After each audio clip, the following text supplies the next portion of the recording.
আচ্ছা, আমরা তোমার হচ্ছে যে একটা পাইথনের ক্লাসে শুরু করছি হচ্ছে table of a given number. তো table of a given number মানে হচ্ছে একটা নাম্বার আমরা ইনপুট দেবো, তাই তো?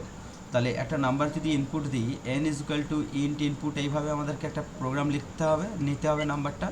আমি প্রোগ্রামটা করেও দেখাবো তোমাদেরকে, একদম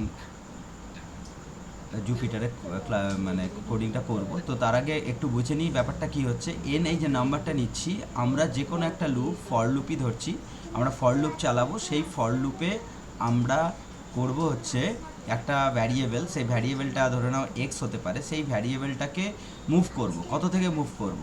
আমরা মুভ করব 1 to 10। 10 মানে 11 লিখতে হবে। তো এটা আমরা মুভ করলাম। এইবারে পি বলে একটা ভ্যারিয়েবল রাখলাম, সেখানে কি করতে হবে, এন আমাদের গিভেন নাম্বার, আর এর সাথে আমাকে কি করতে হবে, এক্সকে ইন্টু করতে হবে। কেন এক্সকে ইন্টু করতে হবে? কারণ হচ্ছে এক্স 1 2 3 4 5 6 7 এমনি করে যাবে। আর এখানে আমাদেরকে প্রিন্টটা কোথায় লিখতে হবে? প্রিন্টটা লিখতে হবে লুপের ভেতরে। কেন লুপের ভেতরে করতে হবে? কারণ আমরা বারবার প্রিন্ট চাইছি। কেন? আমাদের অবজেক্টিভ হচ্ছে 1, ধরে নাও তোমার নাম্বার দিয়েছে হচ্ছে 5-এর, ধরে নাও আমি বলছি, ধরে নাও 5-এর টেবিল, তাহলে 5 1 যা 5। আবার এই যে এখানে এটা 5 আর এটা 1 ফার্স্ট টাইমে। সেকেন্ড টাইমে কি? সেকেন্ড টাইমে হচ্ছে 5ই থাকছে, এটা কনস্ট্যান্ট ভ্যালু। এনটা এক্সট্রা ক্যাপিটাল, এক্সট্রা ভ্যারিয়েবল, কারণ এক্স 1 থেকে 1 করে প্লাস, হ্যাঁ প্লাস হচ্ছে। তাহলে 5 2 যা 10, 5 3 যা 15, এমনি করতে করতে 5 ইন্টু 10 50, এইভাবে আমার টেবিলটা আসবে, তাই তো? তাহলে এই টেবিলটাকে যদি আমাকে আনতে চাই, তাহলে আমরা কি করব, আমাদের এই পোর্শনে আমাদের প্রোগ্রামটাকে এইভাবে এগিয়ে নিয়ে যেতে হবে। প্রিন্টটা বাইরে করলে হবে না, প্রিন্টটা ভেতরে করতে হবে। বাইরে বাইরে যদি আমরা প্রিন্ট করি, মানে ফরের বাইরে, তার মানে কি হবে, এইটা আমার লাস্টে আউটপুট দেবে। তো আমরা চলে আসি প্রোগ্রাম কোডিংয়ে।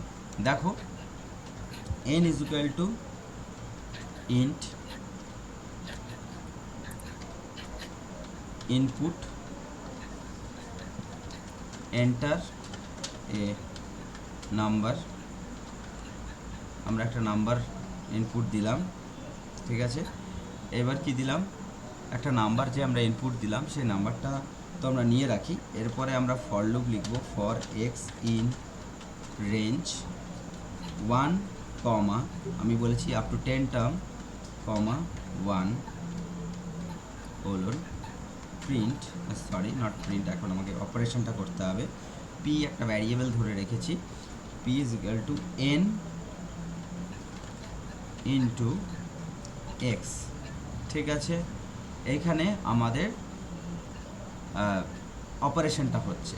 এইবার আমাকে প্রিন্টিংয়ের জায়গা, আমি প্রিন্ট এখানেও লিখতে পারি, আমি আবার প্রিন্ট ভেতরেও লিখতে পারি। তো আমরা ভেতরে লিখব কেন? যেহেতু আমরা বারবার প্রিন্ট করব। তাহলে প্রিন্ট